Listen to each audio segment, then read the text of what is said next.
Hey guys, I'm back in Oz, touchdown on the GC again. The cruise was amazing. So if you haven't seen like my last video, went on a cruise around New Caledonia, Vanuatu, and was supposed to go to Fiji but missed out due to cyclones and things like that. But overall the cruise was amazing. Tried not to get let down about missing out on Fiji, but overall was amazing. So I'm back, I've got a new split, so I'll update you on that. Kind of back on the proper nutrition train because I ate the house down over the cruise, but just sort of back to normal staple foods and things like that, but still eating 4,200 calories, so still a shit ton of food and things like that, but it's good to just get back into routine. And I'm at Burleigh, going for a little walk with this lad, and yeah, keep you updated on the day, keep you updated on my training and split in this video as well, and maybe a post physique update. What is he doing? Smile. No. Looks sad. Yeah, because we didn't get to go to Fiji. Yes. Fuck you, Royal Caribbean. Getting into a new training program, just a new training split, and this one's going to be 4 weeks intensive training.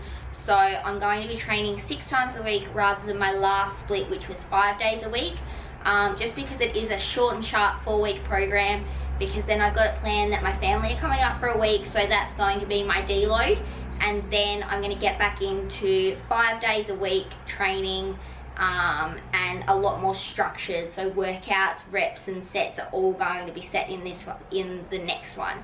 So this one's just a little bit more flexible, but a bit more hypertrophy rather than the powerlifting split for this one, but 6 days a week. So I just want to give you a run through. So my first day is heavy squats, so sort of that low rep range of, you know, 4, 5 sort of reps. Quads, calves and then abs, so that's day 1. And then day 2 is going to be heavy deadlift, so that really low rep range again, hamstrings and glutes. Day 3 is going to be heavy bench, back, shoulders, chest.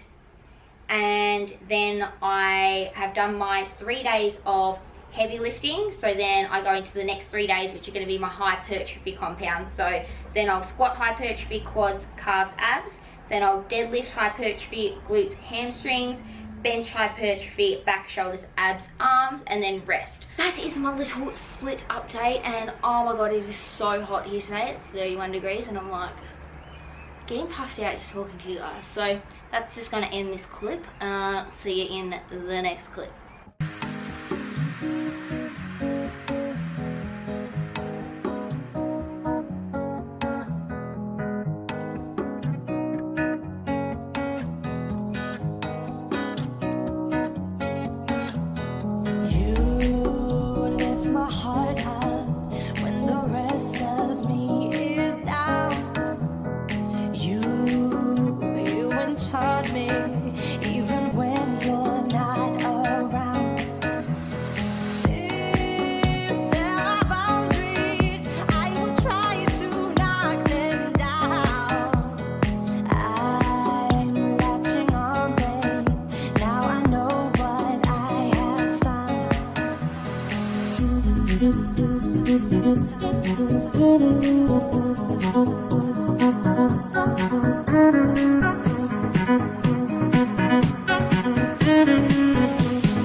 Better way to fuel after the leg session than to come and eat burgers.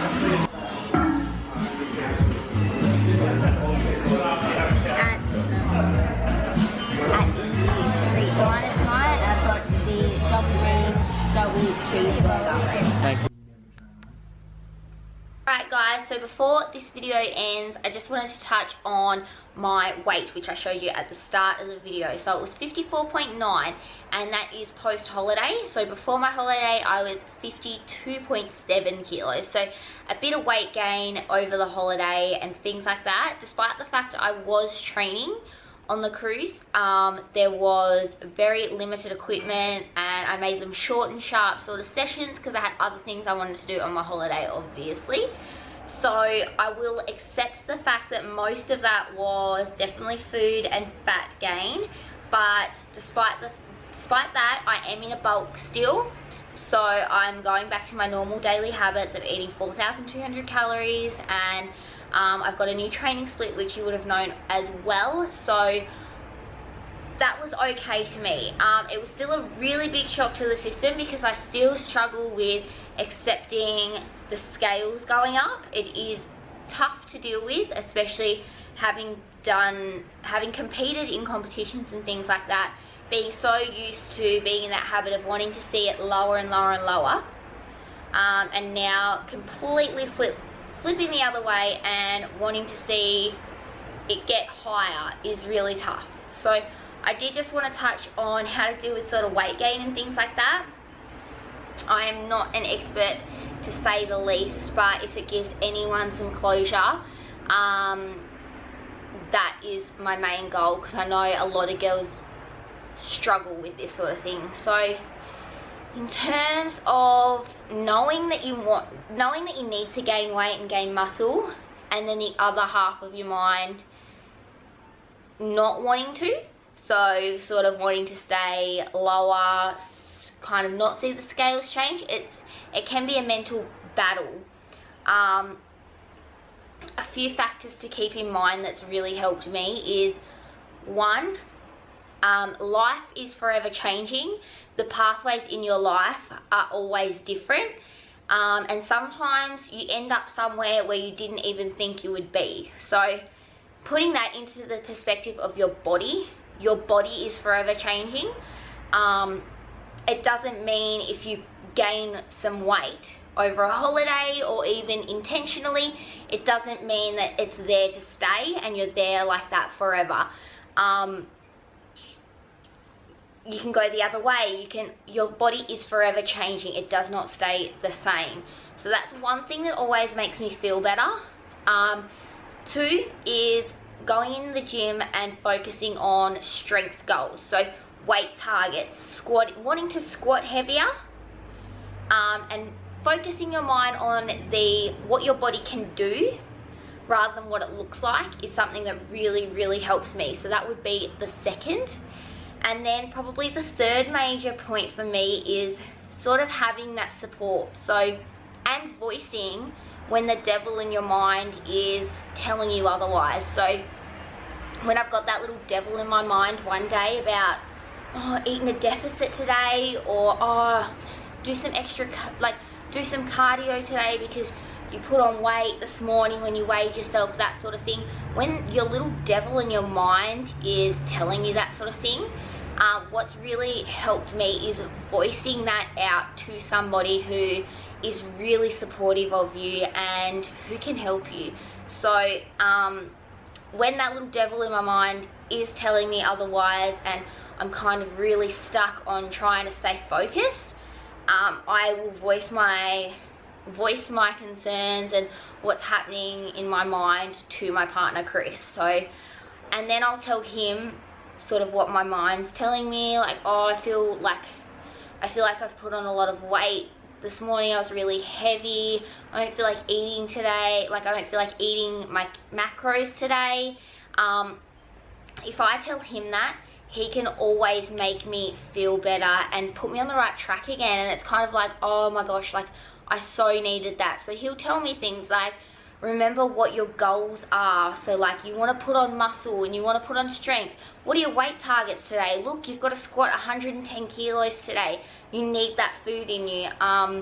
Just that sort of thing. It really, really helps me put me back on track and stop that little devil from overtaking my whole mind. So I did just want to sort of touch on those sorts of things, just because I know a lot of females out there struggle with that, and it's the perception of society. Females are constantly dieting.